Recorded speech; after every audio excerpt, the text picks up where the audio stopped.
Selamat pagi Bapak Ibu. Pada hari ini, hari Minggu tanggal 12 Juli 2020, kita akan dilayani oleh Pendeta Theodorus Willem Noya dengan tema Bersiap Menabur. Sebelum kebaktian, kita saat hening dulu sejenak.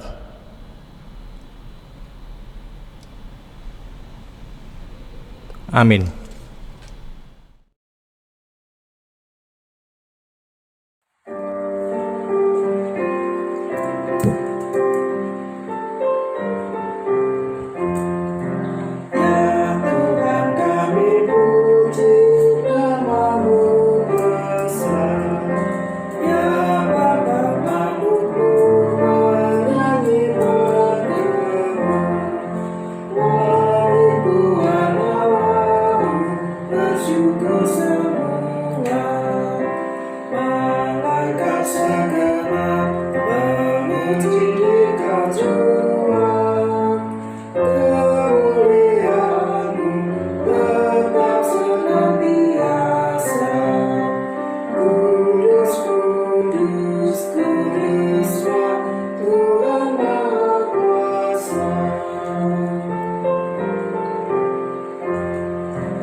Kebaktian ini berlangsung di dalam nama Bapa, Anak, dan Roh Kudus.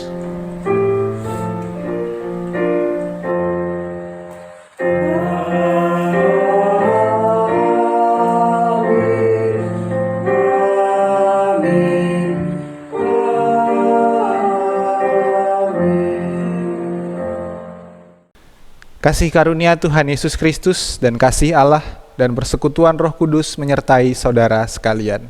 Dan menyertai saudara juga.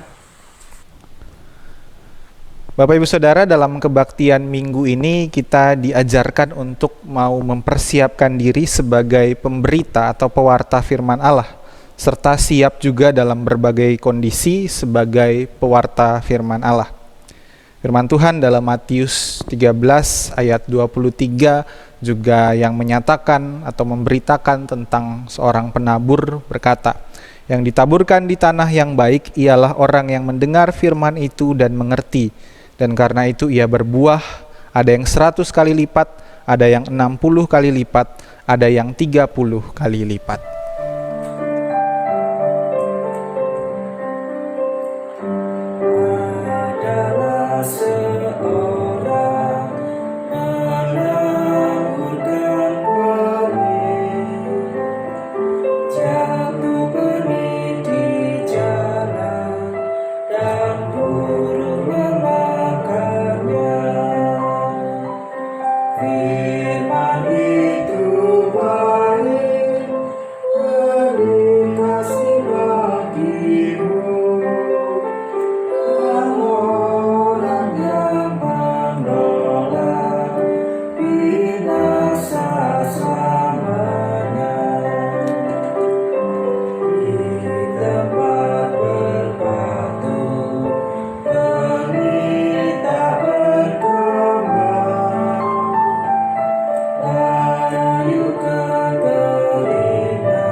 Kita berdoa.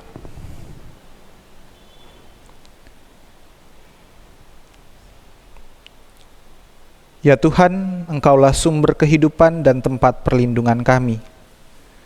Kami menyadari bahwa kami yang berdosa ini tidak layak di hadapan-Mu. Karena itu kami mohon pengampunan atas segala dosa dan kesalahan yang telah kami lakukan di hadapan-Mu. Teguhkanlah iman kami dan bimbinglah kami agar kami tidak tersesat menjalani kehidupan kami di tengah dunia ini.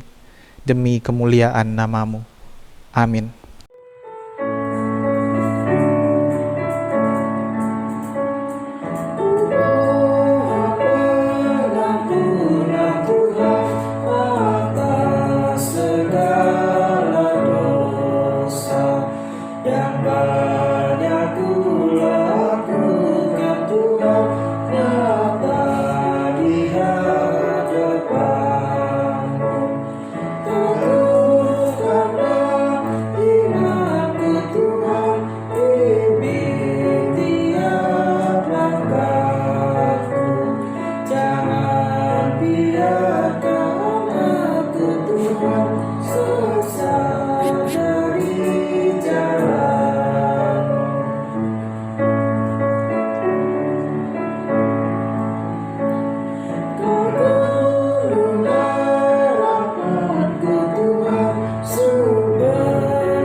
Berita anugerah Tuhan dalam Roma pasal 8 ayat 1 dan 2.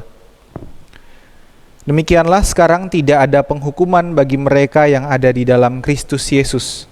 Roh yang memberi hidup telah memerdekakan kamu dalam Kristus dari hukuman dosa dan hukum maut.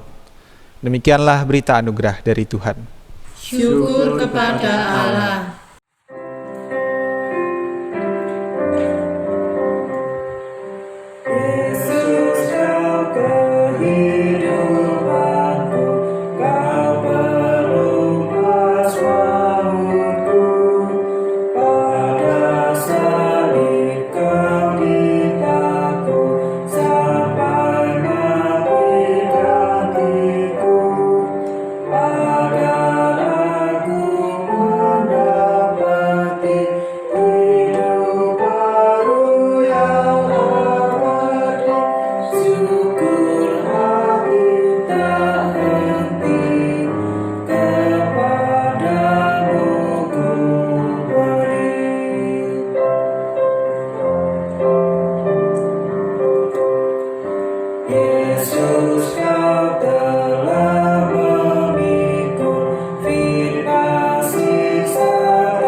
Kita berdoa.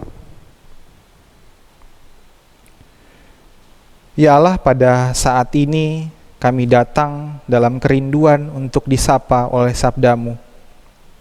Sertailah dan tuntunlah kami agar firman Tuhan yang kami baca dan kami dengarkan menjadi berkat bagi kehidupan kami, serta dapat kami lakukan juga dalam kehidupan sehari-hari.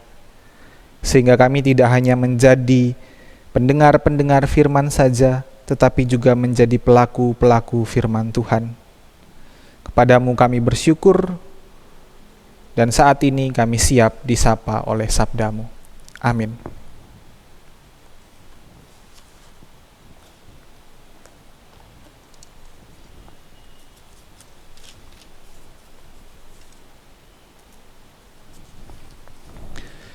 Injil Yesus Kristus menurut Matius pasal 13 ayat pertama.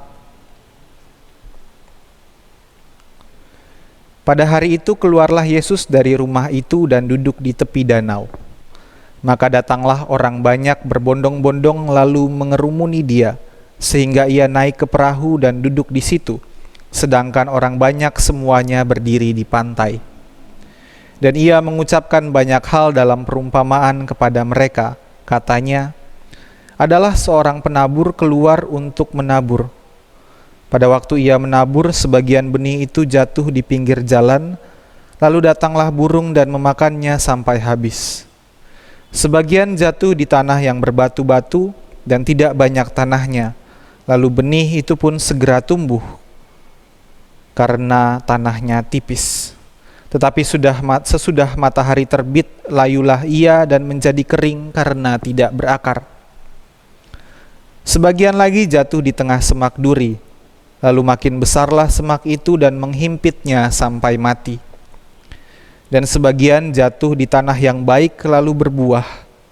Ada yang 100 kali lipat, ada yang 60 kali lipat, ada yang 30 kali lipat. Siapa bertelinga, hendaklah ia mendengar. Ayat 18. Karena itu dengarlah arti perumpamaan penabur itu. Kepada setiap orang yang mendengar firman tentang kerajaan sorga tetapi tidak mengertinya, datanglah si jahat dan merampas yang ditaburkan dalam hati orang itu. Itulah benih yang ditaburkan di pinggir jalan. Benih yang ditaburkan di tanah yang berbatu-batu ialah orang yang mendengar firman itu dan segera menerimanya dengan gembira. Tetapi ia tidak berakar dan tahan sebentar saja. Apabila datang penindasan atau penganiayaan karena firman itu, orang itu pun segera murtad. Yang ditaburkan di tengah semak duri ialah orang yang mendengar firman itu, lalu kekhawatiran dunia ini dan tipu daya kekayaan menghimpit firman itu sehingga tidak berbuah. Yang ditaburkan di tanah yang baik ialah orang yang mendengar firman itu dan mengerti, dan karena itu ia berbuah. Ada yang 100 kali lipat, ada yang 60 kali lipat, dan ada yang 30 kali lipat. Demikianlah Injil Yesus Kristus. Yang berbahagia ialah mereka yang mendengarkan firman Allah dan yang memeliharanya. Haleluya.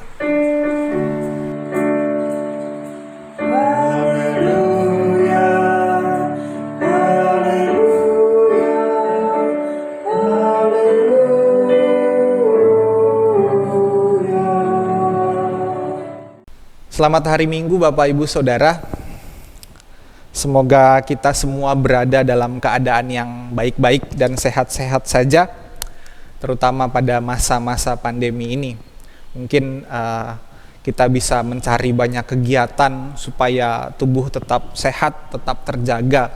Nah, salah satu kegiatan yang banyak dilakukan, yang kalau saya perhatikan ketika masa pandemi ini adalah bercocok tanam.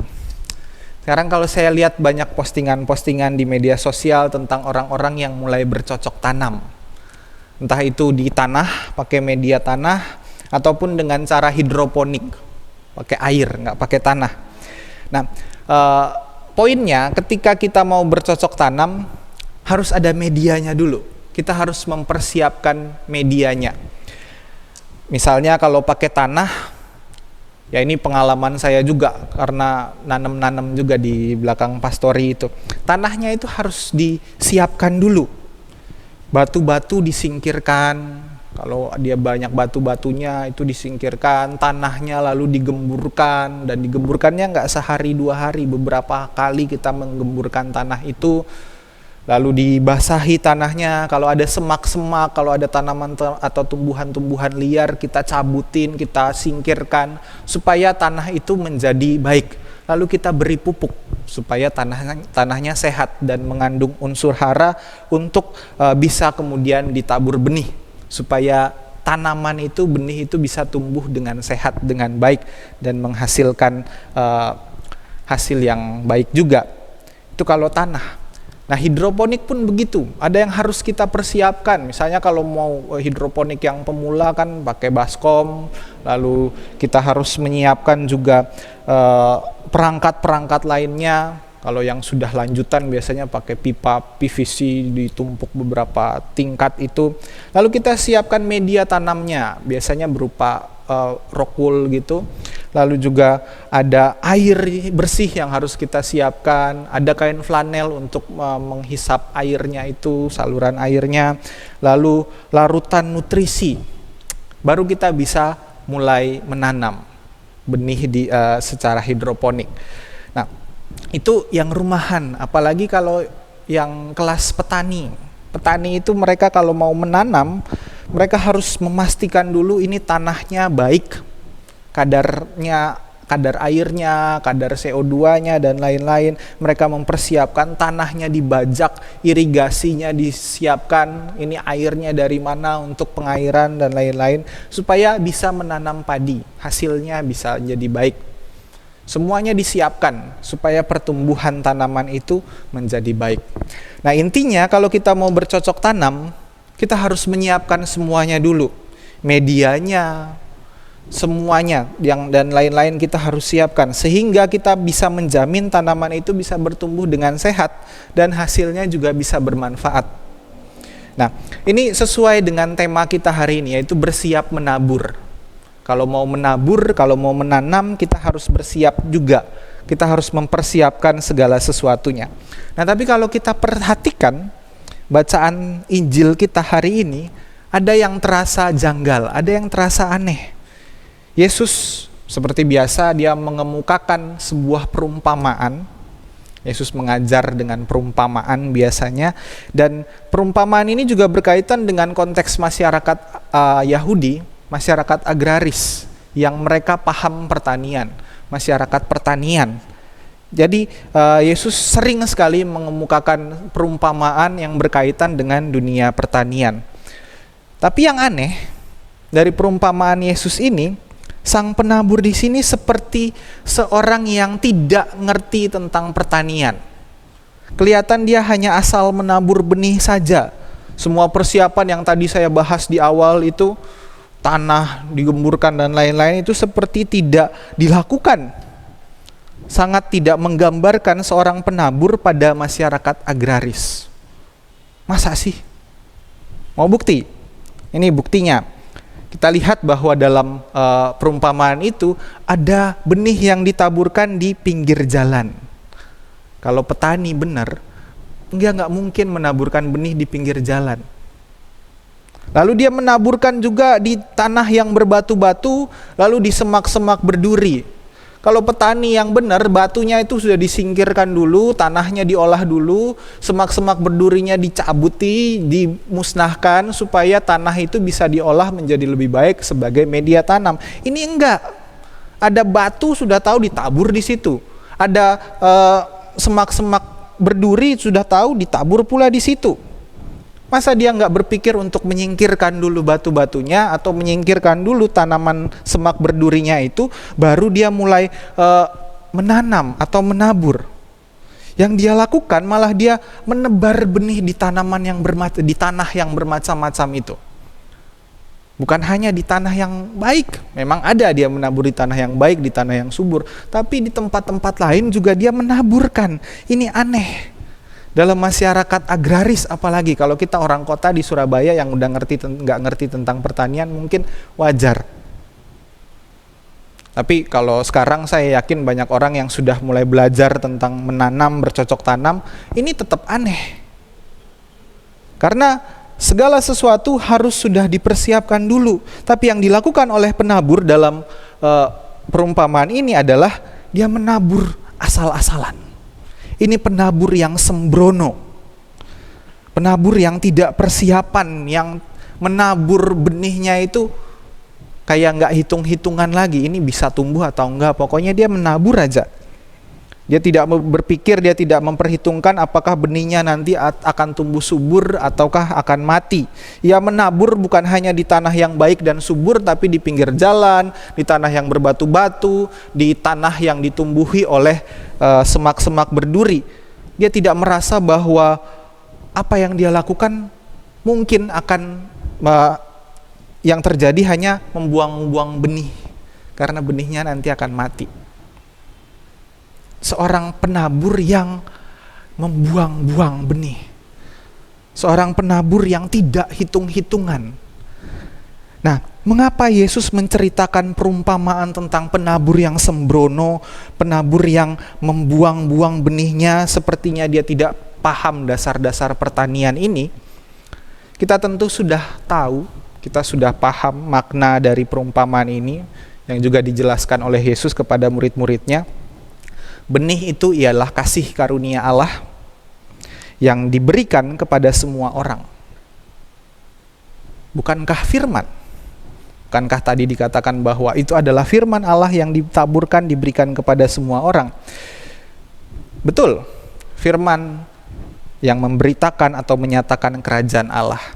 Dan firman itu adalah Yesus Kristus sendiri. Yesus adalah firman Allah yang hidup, firman Allah yang menjadi daging. Di dalam Yesuslah Allah memberikan atau menyatakan kasih karunia-Nya kepada semesta, kepada semua orang tanpa kecuali. Makanya di sini kenapa penabur itu dia tidak menabur hanya di tanah yang subur, tetapi semua tanah yang ada di situ.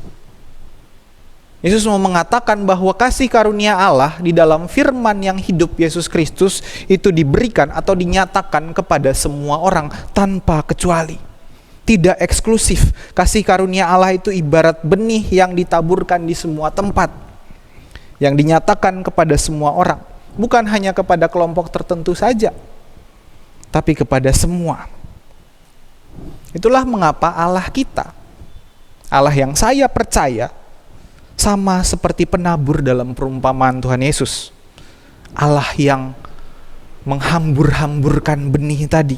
Allah yang menyatakan rahmat dan kasih karunia-Nya dengan berlimpah, tanpa batas, tanpa hitung-hitungan kepada semua orang, kepada seluruh ciptaannya. Karena itu ingatlah Bapak Ibu Saudara bahwa Yesus datang bukan hanya kepada orang-orang tertentu saja, bukan hanya kepada kelompok tertentu saja, melainkan kepada semua orang, bukan kepada orang Yahudi saja, tetapi juga bagi orang-orang dari bangsa lain. Malahan orang-orang yang datang mendengarkan Yesus itu semua dari berbagai kalangan, dari berbagai latar belakang dengan motivasi mereka masing-masing. Nah, kalau kita baca lagi perumpamaan tentang penabur ini, dan konteks ketika Yesus bicara tentang perumpamaan penabur ini, Yesus sedang membicarakan kondisi saat itu. Dengan kalimat kunci yang Yesus katakan, siapa bertelinga hendaklah ia mendengar. Sebenarnya mau bilang bahwa tidak semua orang yang datang ke situ, tidak semua orang yang berbondong-bondong mengikuti Yesus itu adalah orang-orang yang datang untuk mendengarkan Yesus. Yesus memang menyatakan kasih karunia Allah itu kepada semua, tetapi tidak semua orang mendengarkan Dia, tidak semua orang menerima Dia. Ada orang-orang yang datang hanya karena kepo, hanya karena pengen tahu, penasaran, Yesus nih seperti apa sih? Ada orang-orang yang datang juga hanya karena ingin mengejar mujizat. Karena mereka tahu Yesus bisa melakukan mujizat-mujizat, jadi yang mereka cari, yang mereka kejar adalah mujizat yang dilakukan oleh Yesus, bukan Yesusnya. Itulah mengapa Yesus juga bilang, kamu telah makan dan telah kenyang. Dan itulah yang menjadi alasan mereka. Itulah yang menjadi landasan atau motivasi mereka datang kepada Yesus. Tidak semua orang menerima Dia. Ada yang memang datang dengan niat untuk mencari kelemahan, mencari kesalahan Yesus, supaya mereka bisa menjatuhkan Yesus. Ada juga memang orang-orang yang senang dengan Yesus, yang memang mau mengikuti Dia, tetapi masih ragu-ragu karena banyak hal yang dipikirkan. Karena ada banyak hal yang mereka rasa, mereka timbang-timbang, mereka pikir-pikir lagi. Waduh, nanti keluarga saya gimana? Waduh, nanti saya makan apa? Waduh, nanti masa depan saya bagaimana? Dan lain-lain.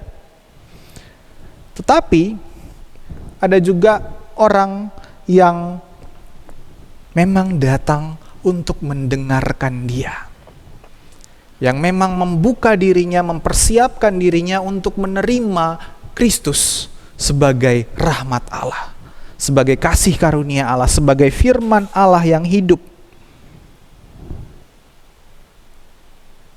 Karena itu Yesus tetap mewartakan, memberitakan Injil Kerajaan Allah itu kepada semua orang.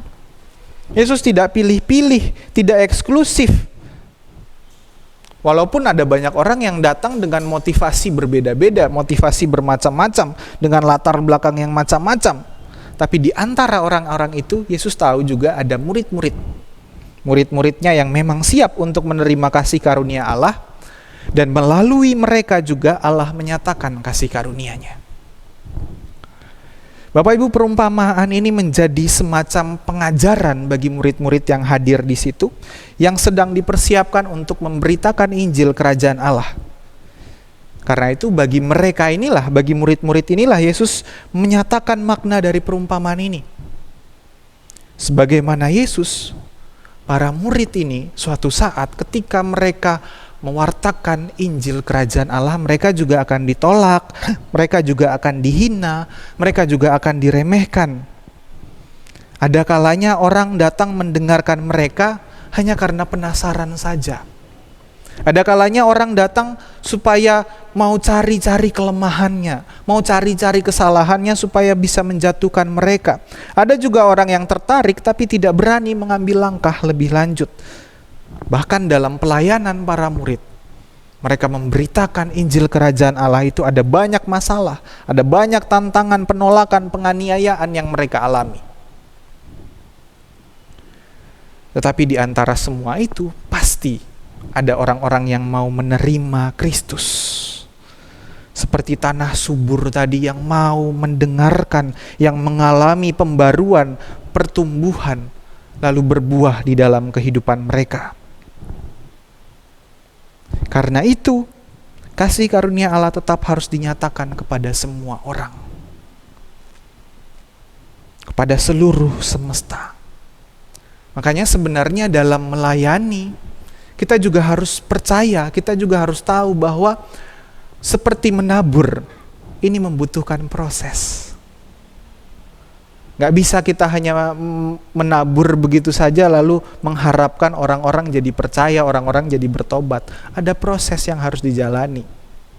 Menanam, lalu kita menunggu bagaimana tanaman itu semakin hari semakin bertumbuh. Ini jadi hobi baru saya nih. Tiap pagi saya lihat tanaman yang ditanam tadi dari benih, dia mulai kelihatan daunnya. Makin lama makin banyak daunnya, lalu makin besar, lalu tetap harus dirawat, harus disirami. Jangan kita merasa bahwa kita memberitakan Injil lalu orang dengan mudah akan percaya. Ini adalah proses. Karena itu gak perlu ngoyo sebenarnya. Karena belum tentu juga pemberitaan kita ini diterima oleh banyak orang. Belum tentu bahwa sikap hidup kita, belum tentu juga bahwa tindakan kita, aksi nyata kita diterima oleh semua orang. Nah, para murid pun demikian. Mereka dipersiapkan untuk menerima segala konsekuensi ketika mereka menyatakan kerajaan Allah, ketika mereka memberitakan Injil, ketika kehidupan mereka serahkan untuk melayani sesamanya. Tapi kabar baiknya adalah mereka bisa tetap bertahan karena mereka telah dipersiapkan sebagai tanah-tanah yang subur melalui persekutuan dengan Kristus, sehingga mereka pun dapat mengalami pertumbuhan dan dapat berbuah. Buahnya apa? Buahnya adalah mereka juga memberitakan firman Tuhan. Bapak Ibu Saudara, saat ini pun kita diajak untuk bersiap menabur. Tapi sebelumnya kita pun diajak untuk bersiap ditabur. Jadi selain bersiap menabur, kita bersiap ditabur.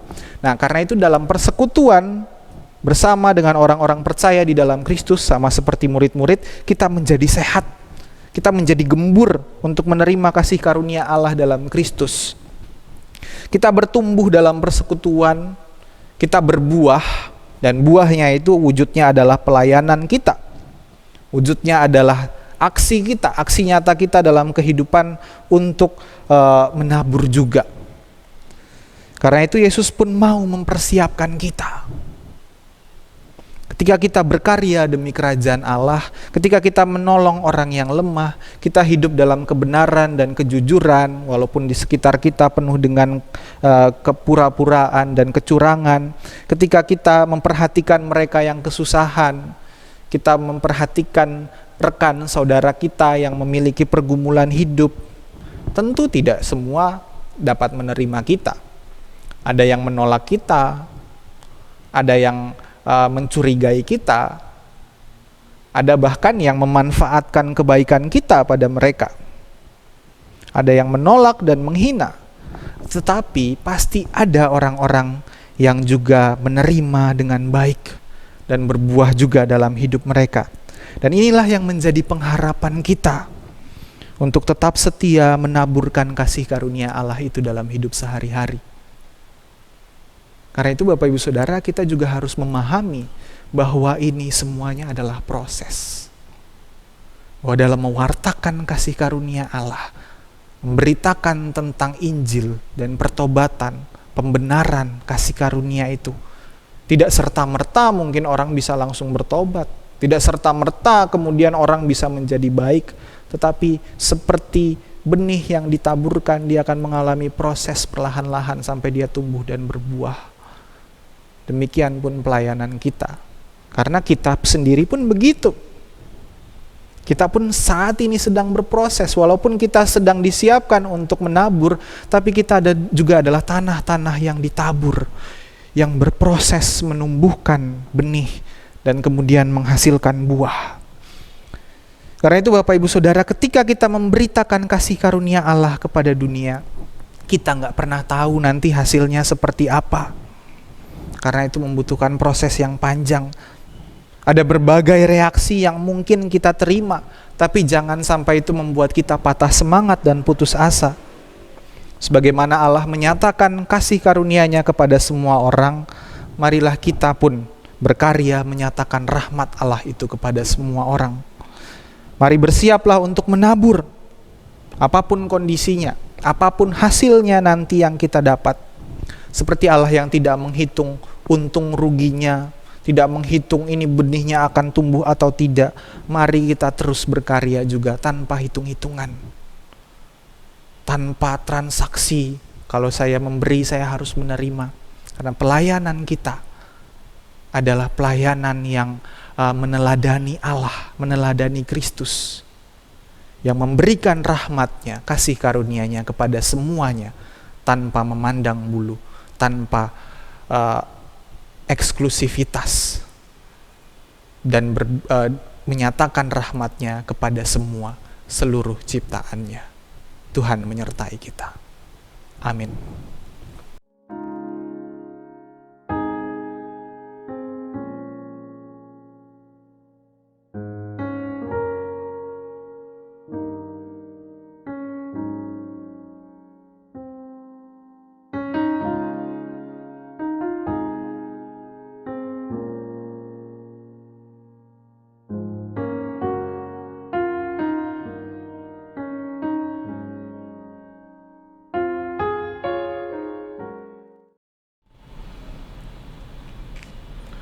Bersama umat percaya pada masa lalu, masa kini, dan masa depan, marilah mengingat pengakuan pada baptisan kita menurut pengakuan iman rasuli yang berbunyi demikian. Aku percaya kepada Allah, Bapa yang Maha Kuasa, Khalik langit dan bumi, dan kepada Yesus Kristus, Anaknya yang tunggal, Tuhan kita yang dikandung daripada Roh Kudus, lahir dari anak darah Maria, yang menderita sengsara, di bawah pemerintahan Pontius Pilatus, disalibkan, mati dan dikuburkan, turun dalam kerajaan maut, pada hari yang ketiga bangkit pula dari antara orang mati, naik ke surga, duduk di sebelah kanan Allah, Bapa yang Maha Kuasa, dan dari sana yang datang untuk menghakimi orang hidup dan yang mati. Aku percaya pada Roh Kudus, gereja yang kudus dan am, persekutuan orang kudus, pengampunan dosa, kebangkitan orang mati, dan hidup yang kekal. Amin.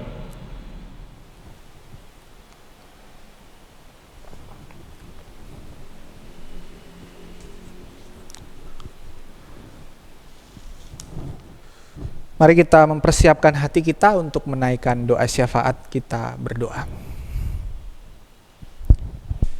Kami bersyukur kepadamu ya Allah untuk kasih setiamu yang kau nyatakan dalam kehidupan kami. Kami bersyukur juga karena Tuhan melalui segala proses yang kami jalani sedang membentuk kami, sedang mempersiapkan kami juga untuk berbuah, untuk menabur, untuk menebar dan menghadirkan Injil Kerajaan Allah, mewartakan kabar baik, kabar sukacita dari Kristus kepada banyak orang. Pada masa ini ya Tuhan, mungkin kami tidak bisa saling bertatap muka, tapi kami mau juga menebar kasih itu kepada sesama kami yang saat ini mungkin sedang terbaring sakit, yang lemah tubuhnya, yang dalam pergumulan kehidupannya, mereka yang terinfeksi COVID juga yang sedang bergumul, Tuhan sertai mereka. Berikanlah penghiburan dan kekuatan mereka melalui tenaga medis, melalui orang-orang di sekitar mereka, saudara, sahabat, keluarga. Biarlah mereka dapat merasakan kasih setia Tuhan, kasih karunia Allah yang menguatkan dan menghibur, dan terus bersuka cita, bersyukur di dalam Tuhan. Kami berdoa bagi rekan-rekan kami, saudara-saudara kami yang bergumul dalam kehidupannya, mereka yang terdampak oleh pandemi ini. Mereka yang harus dirumahkan, mereka yang di PHK, mereka yang bersusah payah mencari pekerjaan, mereka yang memikirkan ke depannya bagaimana akan melanjutkan kehidupan. Kami percayakan mereka dalam pemeliharaan tangan kasih Tuhan. Kami percaya Tuhan tidak pernah meninggalkan mereka. Tuhan menyediakan segala sesuatu tepat pada waktunya. Tuhan mencukupkan kehidupan. Namun Tuhan juga memanggil kami untuk mau berbagi dengan mereka. Tuhan memanggil umat-Mu untuk juga menabur melalui karya kami, melalui aksi nyata kami, melalui kepedulian kami terhadap sesama. Tolonglah kami ya Tuhan, agar kami dapat terus mempersiapkan diri kami, menabur kebaikan bagi sesama. Kami berdoa juga bagi pemerintah kami dalam penanggulangan COVID-19, dalam juga memperjuangkan kesejahteraan bagi seluruh rakyatnya. Tolonglah mereka ya Tuhan, berikanlah hikmat-Mu, kebijaksanaan dalam memimpin, sehingga mereka tidak hanya memikirkan dan mementingkan diri sendiri, mementingkan kelompok mereka, tetapi juga memikirkan seluruh rakyat Indonesia. Ajarlah kami juga sebagai bagian dari negara ini untuk berjuang demi kebaikan bersama di negeri yang Tuhan berikan kepada kami ini. Kami berdoa bagi gereja Tuhan di seluruh dunia, terkhusus gereja-Mu GKI, Jemaat Tuhan GKI Rungkut Asri, dalam menjalani tugas panggilan kami di tengah dunia ini. Walaupun saat ini Tuhan kami masih belum bisa maksimal dalam pelayanan kami, dalam karya kami di tengah dunia karena pandemi ini. Tapi kami percaya bahwa Tuhan terus memelihara kami dan memampukan kami untuk menyatakan kasih karunia-Mu dalam hidup bersama di tengah dunia ini. Tuhan menolong kami juga ketika kami mempersiapkan kembali kegiatan di gereja. Namun ajarlah kami untuk bijaksana, untuk memikirkan segala kemungkinan, untuk mempertimbangkan dan memperhitungkan matang-matang segala sesuatu yang memungkinkan untuk kami lakukan ke depannya. Sehingga kami tidak terburu-buru dan tergesa-gesa, dan akhirnya nanti kami malah mencelakai sesama kami juga.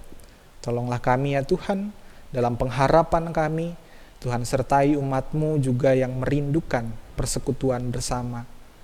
Berikanlah kesabaran, kemampuan untuk terus melayani di tengah pandemi. Kami bersyukur Tuhan untuk segala kebaikan yang kami alami dalam hidup kami. Di tengah pergumulan kami, Tuhan menyertai kami. Di tengah segala masalah yang menerpa kami, di tengah segala kesulitan dan kesusahan hidup kami, Tuhan tidak pernah meninggalkan kami.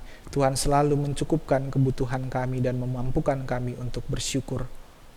Ajarlah kami Tuhan untuk mensyukuri setiap hal kecil, kebaikan-kebaikan yang Tuhan sediakan bagi kami. Sehingga kami pun dapat berbuah, menghadirkan kasih karunia Allah itu bagi sesama kami. Terima kasih ya Tuhan, Ajarlah kami untuk terus berkarya, untuk terus menabur kebaikan dalam hidup kami. Kami serahkan doa ini kepadamu ya Allah, di dalam nama Bapa, Anak, dan Roh Kudus. Amin.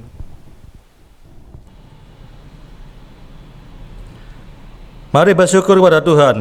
Bersama seluruh ciptaannya, firman Tuhan menyatakan, padang-padang rumput berpakaian kawanan kambing domba, lembah-lembah berselimutkan gandum, semuanya bersorak-sorai dan bernyanyi. Mazmur 65 ayat 16.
Mari kita berdoa. Terima kasih Tuhan Bapa kami dalam surga, Engkau yang berkati Tuhan kami semuanya hingga saat ini Tuhan. Biarlah kami datang untuk memberikan sedikit persembahan Tuhan. Biarlah persembahan ini Tuhan dapat menjadi berkat bagi sesama kami Tuhan. Majelis jemaat yang mengelola persembahan ini Tuhan, kiranya Engkau beri hikmat agar dapat mengelolanya dengan bijak dan untuk menyatakan karya keselamatan-Mu di dunia. Dalam nama Tuhan Yesus Kristus kamilah berdoa dan mengucap syukur. Amin.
Saudara, arahkanlah hatimu kepada Tuhan. Kami mengarahkan hati kami kepada Tuhan. Jadilah saksi Kristus yang terus menaburkan kasih karunia Allah. Syukur kepada Allah.